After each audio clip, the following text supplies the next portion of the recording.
Black Rasta can't wait. Feed them fly up the gate. Positiveness me meditate. Yeah, you know it's I am here, Fire Mason representing.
What da da danyo what da dang dang and go danyo oh what da dang dang. This is the voice of the patriot. And here we speak truth to power.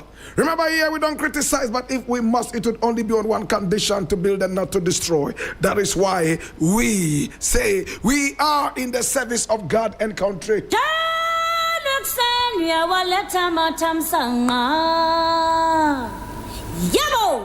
Now this is our daily editorial, my brother, my sister, and today we have a number of stories we want to look at, and we want to be as quick as we can.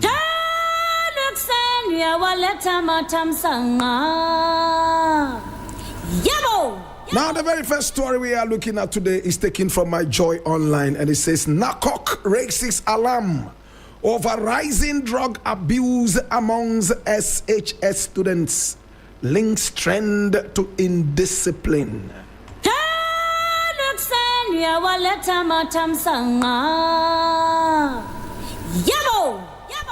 And I read, now the Ashanti Regional Office of the Narcotics Control Commission, NACOC, has raised concerns over the growing abuse of illicit drugs amongst young people, warning that the trend is contributing to increasing cases of indiscipline in senior high schools across the country. Now, according to the commission, the use of narcotic substances by some students is negatively affecting behavior, undermining discipline, and creating challenges for school authorities, teachers, and guidance counselors. Ahead of the 2026 World Drug Day commemoration, NACOC organized a seminar for guidance counselors and teachers in the Ashanti region to equip them with the skills needed to identify, manage, and support students struggling with substance abuse. Counseling is technical. To do it effectively, you need the right skills and knowledge. We receive referrals from schools and parents whose children are suspected of using drugs, and some schools even threatening to dismiss such students.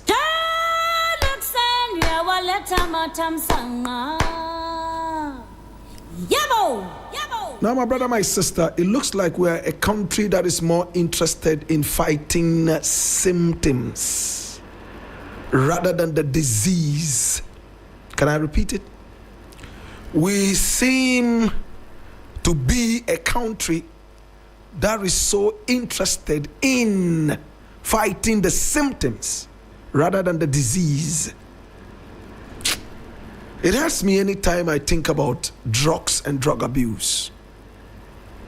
My brother, I was born in a house where smokers lived. They smoked all kinds of things, from cigarettes all the way through bonto to marijuana and other things that do not even have names.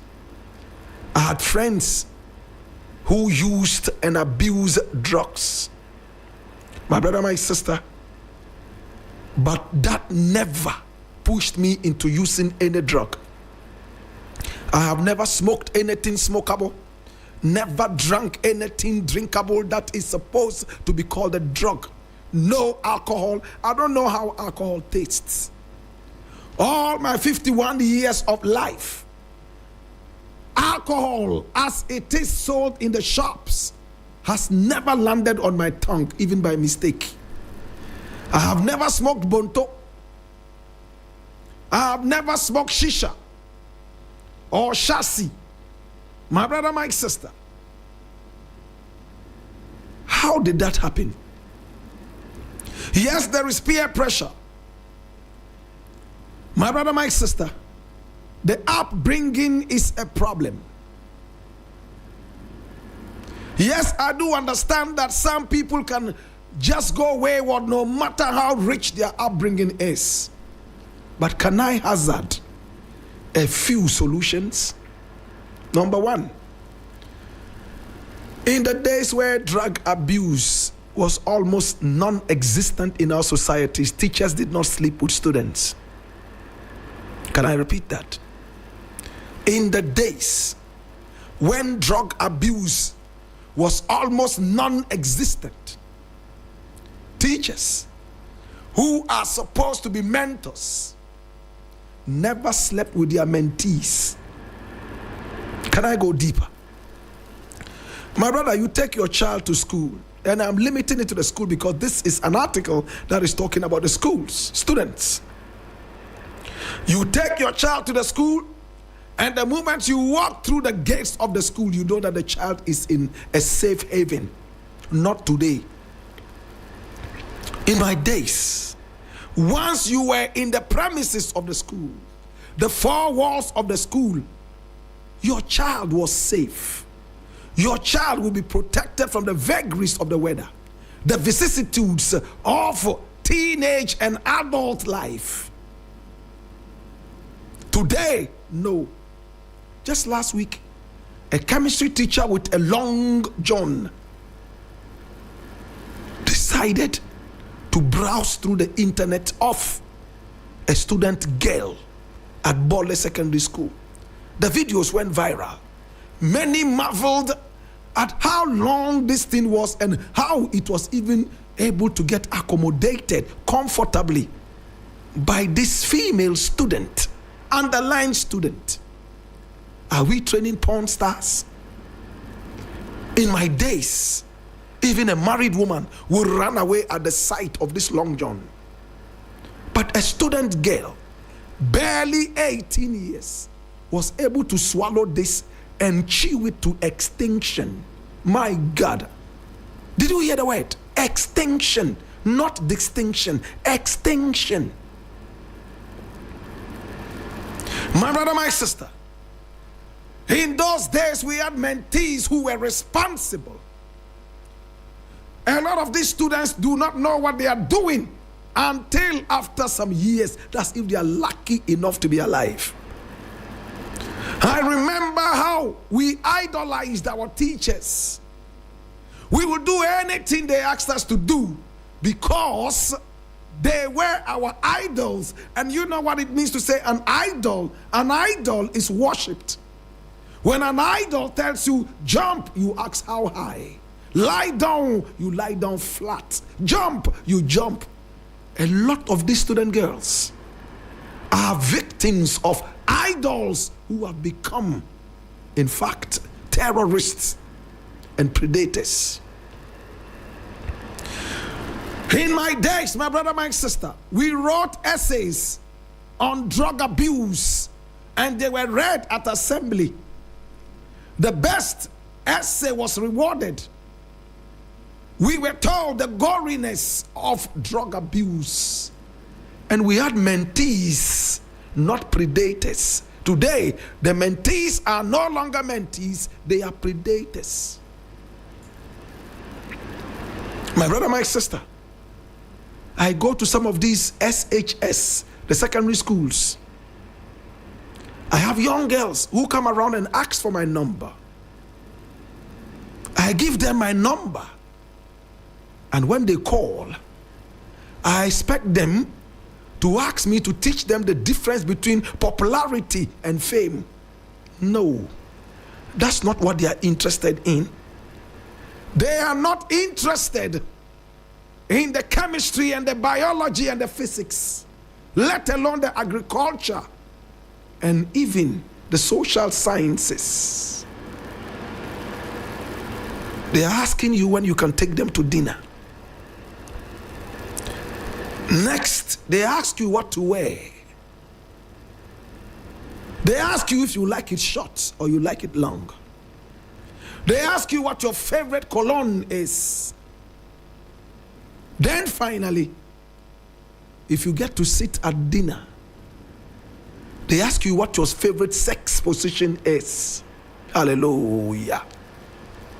In my days, only married people asked those questions, and even with that, it was with a certain level of decorum. If we had the opportunity to read charts on people's WhatsApp phones, my brother, my sister will know that we are heading headlong towards jeopardy. Can I tell you more? So if your mentees all of a sudden are becoming predators, then what happens? Half of the student girls, some of them have not even grown breast fully. Their breasts are still growing. These breasts that look like little lemons will be made lemonade out of before they even reach maturity. I am speaking tongues in cheek. It hurts, my brother. A few days ago, I looked at my little daughter growing, and she's beginning to grow some breasts. Little breasts. Jesus. My heart jumped into my mouth. Something told me, you know what, Black Rasta? Keep this girl at home and teach her everything she needs to know before going to write. But it's not all about the knowledge. It's also about the wisdom. And there's a difference between knowledge and wisdom. A lot of Ghanaian professors are knowledgeable, but not wise. A lot of people have knowledge. They are knowledgeable, yet nowhere near wisdom. Hallelujah. I looked at my little daughter's little breasts, and looking at the times, I envisaged some mentee who all of a sudden has become a perpetrator, taking advantage of little girls. When I was a teacher, remember, I was born into a teacher family. My father was a teacher, mother was a teacher, all my siblings teachers, and me myself a teacher. I have taught in several schools. I taught in a number of universities, and I still teach on radio. Hallelujah. I have never been interested in any of my students. Mention one student that I ever thought that I developed a taste for. Never happened. You know why? You have to be a responsible teacher. You are mentoring these people. They are going to grow. They will grow and become future leaders if they are fortunate. That's if drugs do not mess them up, and if diseases don't kill them. And one day when they are coming to you with a bouquet of flowers to say thank you for mentoring us like we did in our days, my brother, my sister, your bouquet of flowers shall have bombs and grenades hidden in there. Is that the bouquet of flowers you want? Or you want the bouquet of flowers that will represent every flower in the Garden of Eden? I'm speaking tongue in cheek. It's sad what we see these days. As for the universities, they are worse. Once these young girls get into the university, it looks like it's a playground for porn stars. The mini ears of all the mini skirts they wear. Some of them just want to be told that it is okay so they can walk naked. And to make it worse, right now, men are difficult to even come by. Diseases are killing men. A lot of them are becoming gay. So the few straight men who have common sense, you have a lot of women running after them, scrambling over these ones. And some of them believe that it's by stripping naked that they can get this man. So you go on social media and all you see is sheer nakedness, buttocks and big breasts. Hallelujah. Sometimes I praise the young girls who don't have big breasts and big buttocks. At least they are safe for now. But even now, the men are developing a strong taste for those ones too. Hallelujah.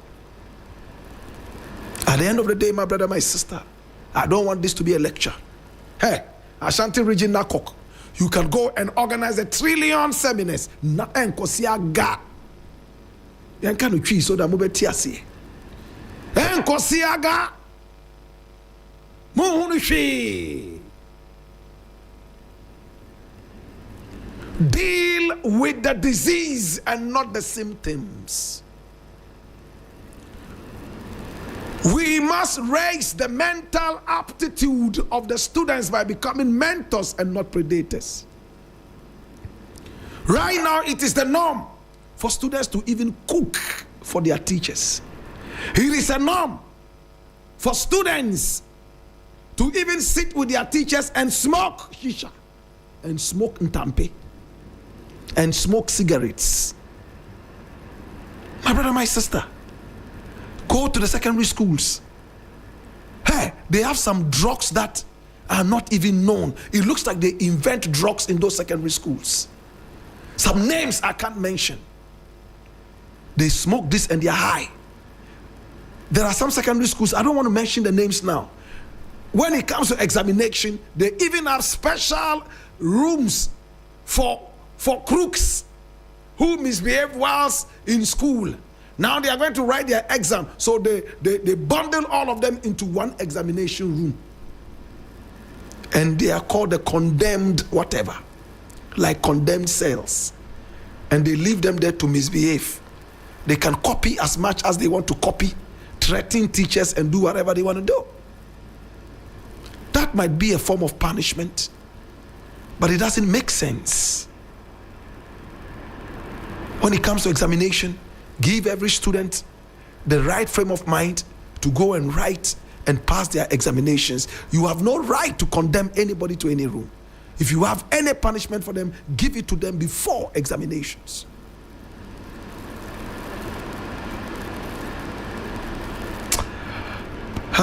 I leave it here. It's sad. But to deal with this drug thing, seminars won't help. They won't help that much. Deal with the root cause. And the root cause is right from the belly of the homes where these students are trained. 2, from the belly of the schools that they attend. What are the senior housemasters doing? Are they up to the task? Or senior housemaster himself has some students that he smokes shisha with, that he can send students to go and buy him cigarettes, can send students to go and buy ntampe. Some of the students are their best friends. They sit and smoke ntampe together. Please, I don't know what kind of training we have for our teachers in the teacher training schools now. Do they still teach them teacher psychology? Do they teach them the responsibilities of a teacher, moral responsibilities? Are they taught? It looks like religion is failing us. Spirituality is the answer.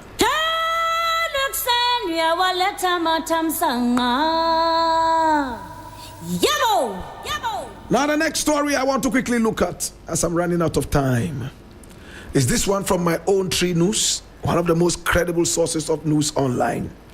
And it says, Ghana are a difficult team to play against.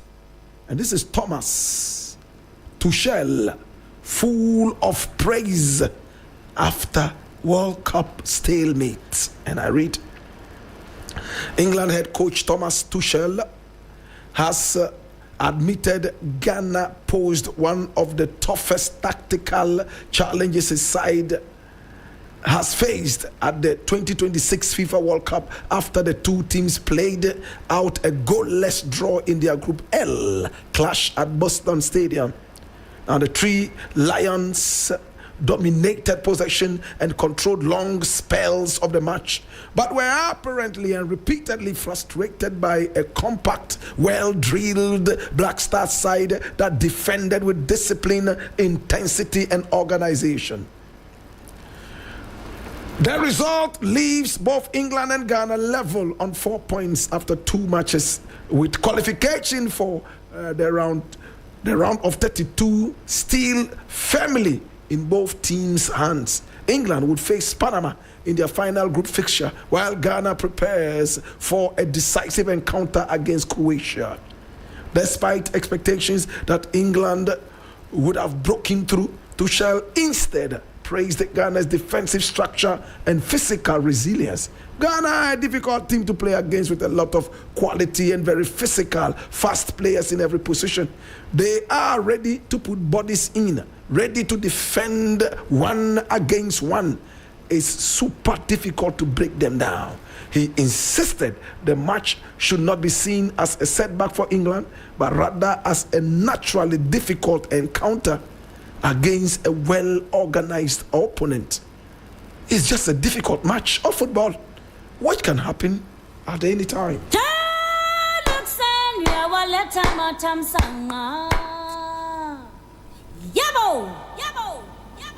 Ghana is far bigger than England. Is it not true?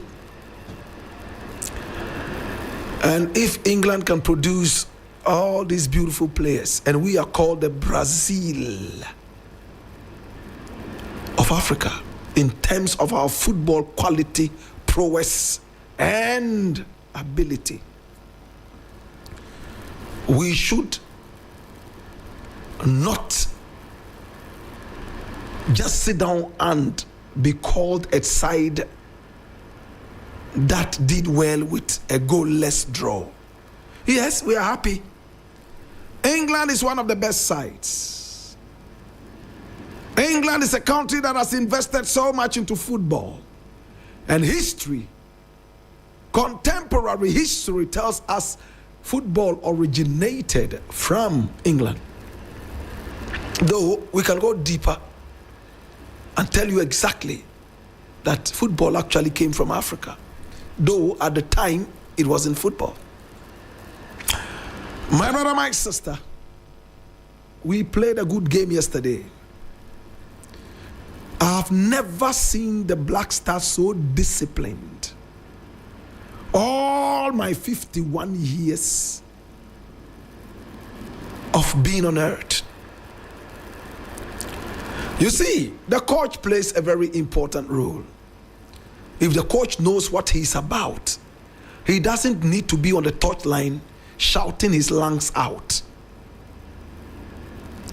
Now, my brother, we've gone in for a coach. I hear he's 70 plus. Kerez is his name. And all he's telling us is that I am not here to teach Ghana how to play football, or else I would have been at the football academy. I am here to coach. I am a football coach, not a football teacher. Please underline these two. He is not here to teach the Black Stars how to play football, but what to do on the field of play. Hallelujah. They are two different things. It's a different thing training engineers at the engineering school, and it's a different thing telling the engineers what to do. You are only assigning them responsibilities when you use the what. But when you use the how, you are now teaching them the rudiments of engineering. Teach Black Rasta. Watch this.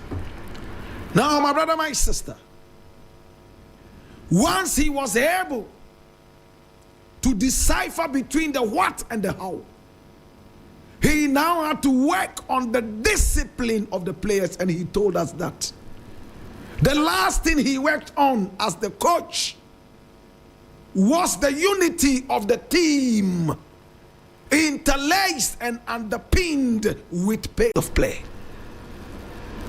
I have never seen the Black Stars team this brilliantly disciplined, and I'm using the word carefully.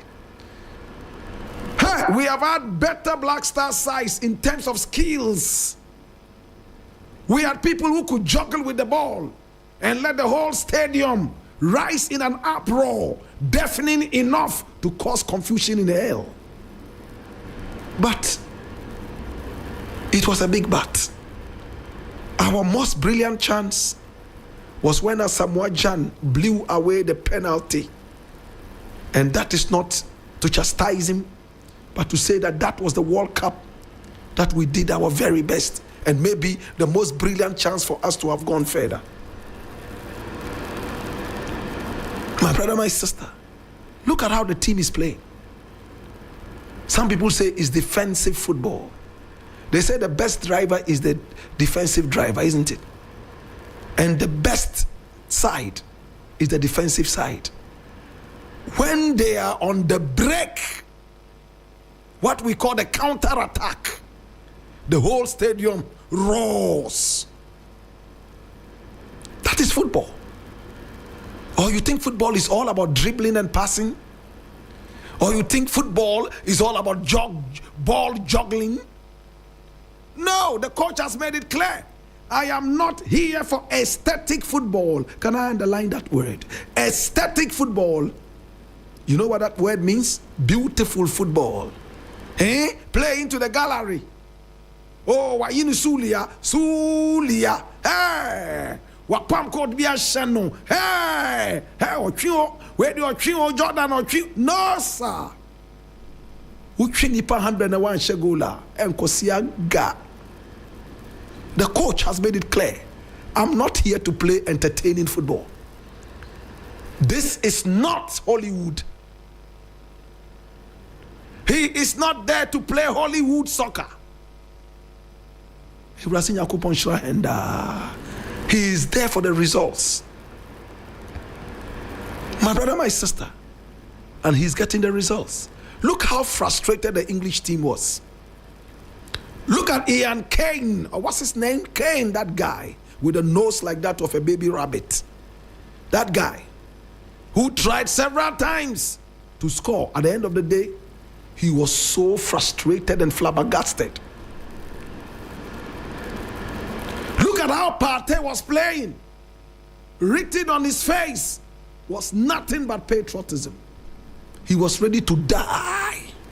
I am sure yesterday, if we were told, if there was a condition that 2 Black Stars players should allow themselves to be slaughtered like in the days of Abraham, for the Ghana team to go to the next stage, all the team members would give their heads out to be chopped off. That was how they meant the football. It brings tears into my eyes. This is what we want to see. They all attacked and they all defended. I saw Partey defending. I've never seen him do that. I saw Jordan defending. His head broke like a hard piece of coconut. Jesus. They tied his head like a condom around something hard. Hallelujah. He was still heading the ball, just like in the days of the DIU. My brother, my sister, look at the other guy, the goal scorer in the Panama match. They broke his eye. Did you see the blood running down? He just asked them to plaster it so that he would go and continue to play. Whilst he was playing, the plaster was peeling off. But he was just ready for the game. Hey, if this coach has done nothing at all, he has instilled in the team what he told us he will. No wonder a journalist asked him a stupid question and he told her, you watch the game? If you watch the game, then you would ask me a better question. Hallelujah. To Keres, I am a big fan of yours. I'm a big fan of, I wish you were a Ghanaian coach, because I normally like inbreed, better still, inbred coaches. Too long we have been falling on foreign coaches and all that. But excuse my foolishness for now. You have instilled in this team something that many coaches overlooked. Not even Otoado. Otoado was more German than Ghanaian. That guy, and I said it over and over, more German than Ghanaian. My brother, my sister, he was going to lead this team into Hades. You know what that word means? I leave it here.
Now, before the onset of the alarm clock, the African black cock was our most trusted alarm clock. It to crow at the right time, not 1 minute late, not 1 second early, waking up not only the master or the mistress who fed it, but the rest of the community to be up and doing. Oh, remember when we used to tell each other early in the morning, tomorrow when we hear the crow of the African black cock, you must know it's me, myself, and I. Saying thank you for everything you've done for me today and, of course, previously. Yet when the festivities came, we were so much in a hurry to dehumanize the African black cock. What did we do? We assassinated it, and then we served its corpse on our plates, which we proudly called food. This is the African history class with a big fat, thick, tall, standing erect and very hairy every morning like the cedar of Lebanon, surrounded by the beautiful blue blistering pinnacles of lapis lazuli, the African black cock. And this is our African proverb of the day. Oh my God, have mercy. Now, anytime you hear an African proverb, do not be so much in a hurry to decode it without inviting the spirits of our ancestors to the reasoning table. After all,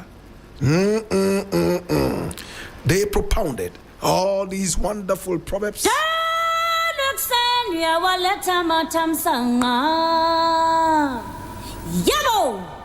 Our African proverb for today says, and I quote,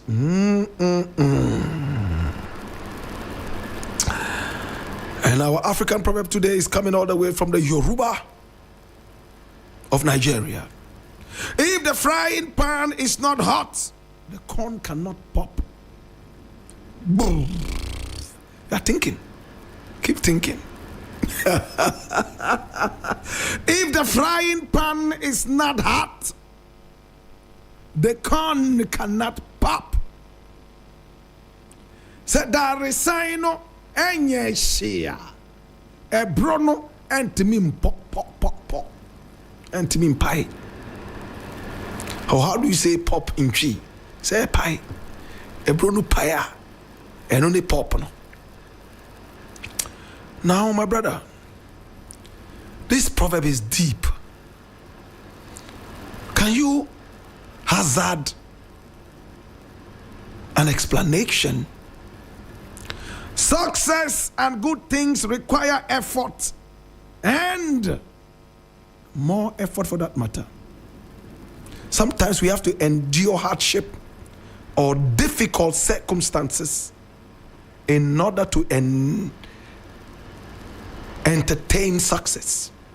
That is why we say no pain, no gain. My brother,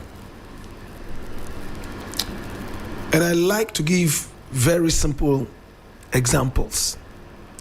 Before a woman becomes pregnant,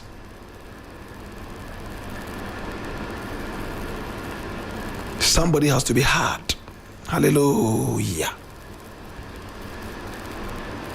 If that somebody is not hard and be entertained and welcomed into warm places, it will be hard. Traditionally, in the African society, in these days, you can go for artificial insemination and all that. But I always believe that to make a baby, you need that warmth. When mommy and dada, he's the macho man. So he's and mommy is always soft.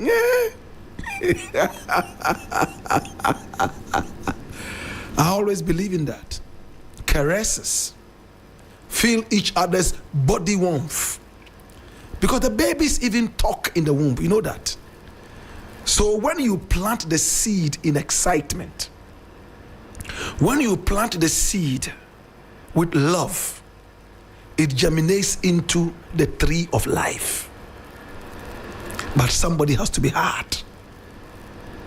It's not easy to be hard. You know that, right? It's not easy. There are a lot of these somebodies who cannot be hard. Hey, some women think it is so easy for men to be hard. It's not too. You have to prepare the condition. And when he gets hard, it means he's ready. Heat will be provided. Then the corn can pop.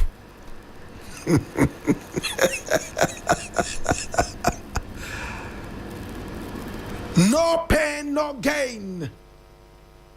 You can't just be lying by each other, soft, like vegetables, and expect to produce a child.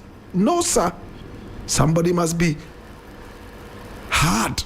Another person must provide a slippery bed to slide.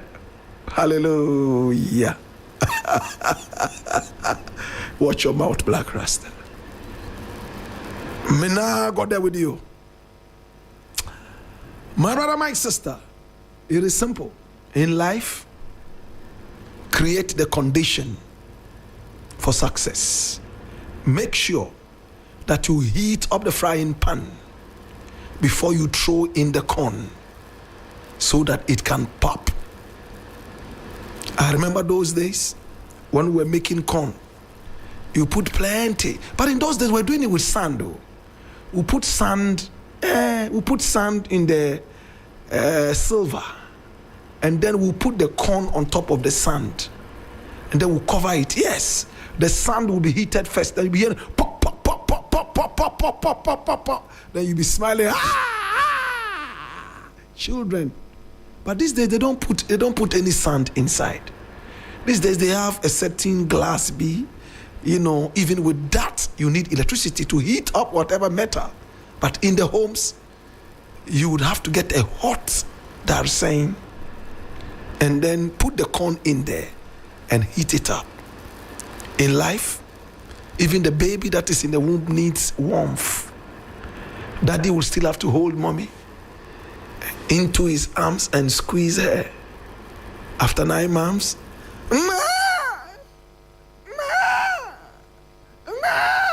Ladies and gentlemen, this is Papa J, and I'm a regular student of the African history class. I love the African proverbs, Anomantua, original. Yeah, this is Jack Coffee. Why? We're listening to Black Rasta African history class. We also students here, and we like it. Yeah, more African stories, African history. You see? The African history class. In fact, Black Rasta has brought something new. And this is where we are listening to our own history. Ghana, Bakwasem, Bibi Mai, Bakwasem, Black, Nyamisha. Otororo mono African history class Otororo mono African history class Black Rasta Grono.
Africa's finest. Now, today, several years ago, African people put themselves on the map of history. This is what is referred to as Today in African History. Now, today, in 1837, Sultan Said bin Sultan of Muscat and Oman officially captured the strategic port city of Mombasa, breaking the defiant control of the local Mazrui clan.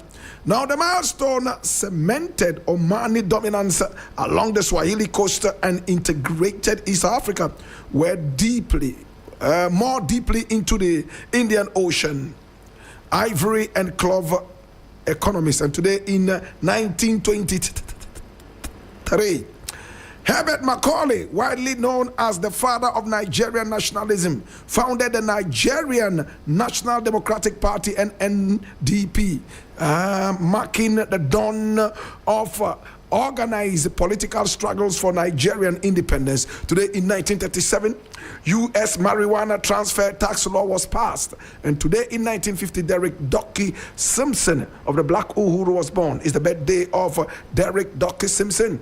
Oh my God, miss. And today in 1960, just days before the official transition from Belgian rule, Patrice Lumumba officially formed the first government of the newly independent Republic of the Congo.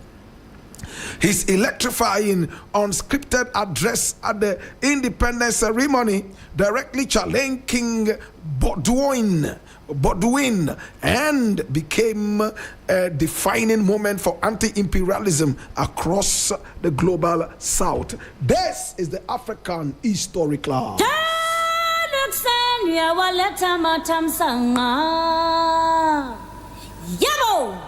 And today we're taking you all the way into the Zambia amongst a group of people known as the Lozi, L-O-Z-I. Now they have a certain tradition known as the stepping over taboo. Now what is this thing all about?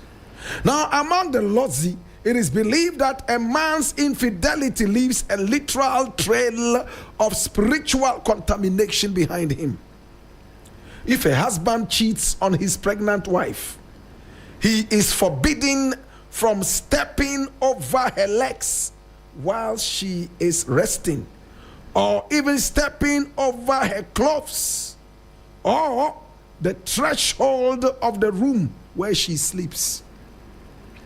If a man cheats over his pregnant wife, when the woman is lying down, you can't jump over her legs. That's one. Number two, you can't touch her clothes. No.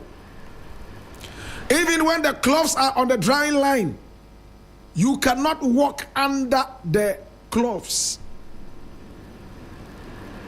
And to make it worse, this will happen if she is about to give birth. The baby will become physically entangled in the umbilical cord or turn into a breech position, feet or buttocks first. That's the breech position. So the legs of the baby will be trying to come out first. So amongst the Lozi, if a woman is about to give birth and the legs come out first, it simply means that the man has been cheating on the wife. Or the buttocks of the baby come out first. You know that's a difficult position. Nobody has a big enough passage for the baby to come out through the buttocks. No, sir. The baby will be choked in there and the baby will die. Amongst the Lozi, this is a sign of infidelity of the man. Now, if the man knows that he has cheated, there's a ritual. If labor is obstructed due to this suspicion, the husband must first confess his infidelity to the elderly women of the village. He must then perform a symbolic ritual such as stepping backwards. He will walk backwards, dim, dim, dim, as if to unwind whatever curse that is there over a piece of the woman's clothing to undo the spiritual knot he tied through his actions. And when this is done, Right after it's done, and the man has been shamed all over the village.